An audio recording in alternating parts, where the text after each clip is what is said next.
20 marzo 2021 siamo le maestranze dello spettacolo veneto, professionisti spettacolo e cultura. Questa mattina siamo entrati nel teatro della nostra città, il teatro Giuseppe Verdi, e dopo qualche minuto, in accordo con la direzione e con la presidenza, abbiamo deciso che resteremo qui nel foyer del nostro teatro fino alle ore 17 e utilizzeremo questo spazio e i nostri mezzi per raccontare la situazione in cui il mondo dello spettacolo si trova da un anno.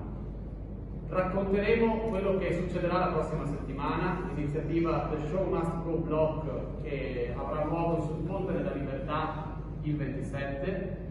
Racconteremo la piattaforma all'interno della quale come coordinamento ci stiamo muovendo da un anno per rivendicare reddito, diritti, dignità, giustizia sul lavoro, accessibilità dei luoghi pubblici, dei luoghi dello spettacolo. Faremo tutto questo insieme ad altri coordinamenti ed altri soggetti che andremo coinvolgendo nel corso della giornata. Lo faremo con la serietà e l'attenzione alla cura reciproca che ci contraddistinguono dall'inizio di questo percorso. Per noi un contagio in più è un giorno di lavoro in meno.